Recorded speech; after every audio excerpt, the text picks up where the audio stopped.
I'll tell you, the situation in this town, we certainly cannot afford those increases in salary. Right here, this area, we have 4 empty stores. Sacred Heart is definitely closing the school. It's finished. And it's going to impact this town very bad. I am heartbroken. And the word is, the government promised when they took the land from us, they would give us the money for the impact aid. It don't look like we're getting it. So think about those salaries. We certainly cannot afford it.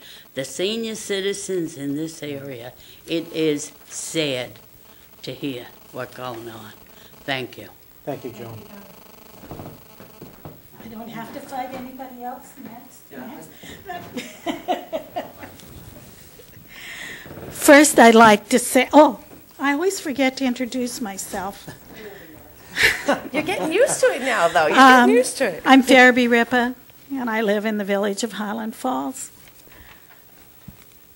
I want to say that I think it's very clear to everyone in this room and to everyone who is watching on TV that our council people did do their due diligence, that they did read the law manual that they are supposed to go by. And their understanding was, through that preparation, that the salary schedules could be revoted on tonight. I think, Supervisor, when you decided to get a legal opinion, I think that's good to get a legal opinion, even though one had been given at the meeting. On the other hand, in this day and age, transparency is very important. I'm surprised that you didn't invite others to sit with the lawyer when you met with him, that you didn't inform them prior to this meeting about what happened. And I also have a question. Is your meeting with him under the retainer, or are those billable hours? Well, number one, it's under the retainer, okay? Number two, I met with the attorney tonight at 6:45.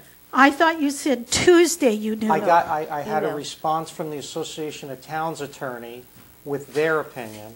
I ran that by council to see the council's opinion, and then we had the meeting. Now, the other thing to understand is that we cannot meet more than 2 people. We can't have a meeting impromptu, because that's called transparency also. We cannot just have an impromptu meeting with 2 people or more than 2 people, because that's considered a quorum. I don't put anything out until I know the facts. And I had pretty good confirmation after speaking with the 3rd attorney tonight that the law is what was stated today. Now, I understand the emotional argument here. I understand the emotional opinion. I'm not here to judge on that. I'm not here to judge on anything. I'm here to follow the law. And that's what the law says according to 3 attorneys and the state comptroller in Albany. It is a mistake if you think I only deal from emotions. What I am saying is, I also understand the public meeting law, but I have also heard this group set up informational meetings where they rotated in 2 at a time.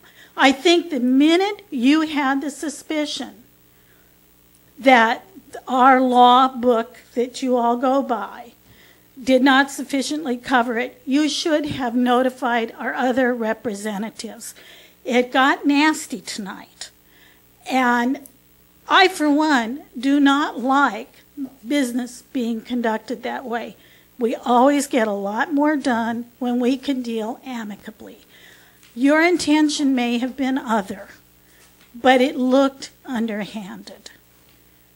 I am sure that I have great hopes that in the future, when something is this volatile, that it will be gently handled, and that all of our representatives will be open to the same information that any one of them has.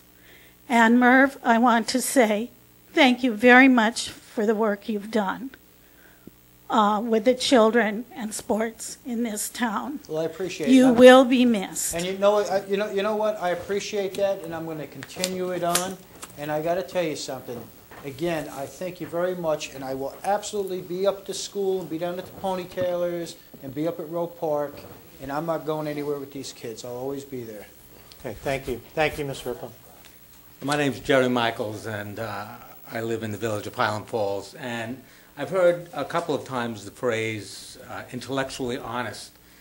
And when so many of the board members were not aware on the day that they initially voted, so today was going to be the day that the final vote was there, and that council did not correct that mistake at that time.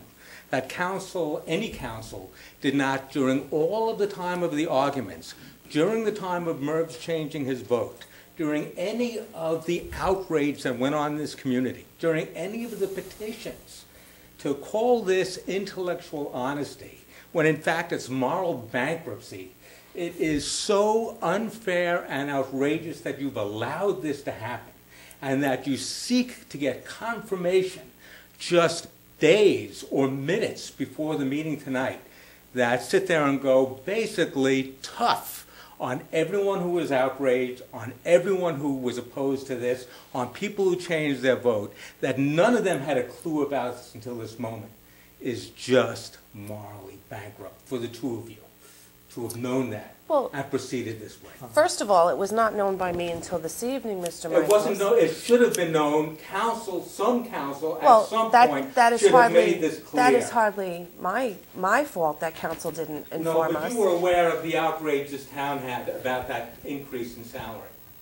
I am aware of the outrage that some of the people in the town have of the salary, not everybody. Not the majority of people? Not the majority of the people that have spoken to me.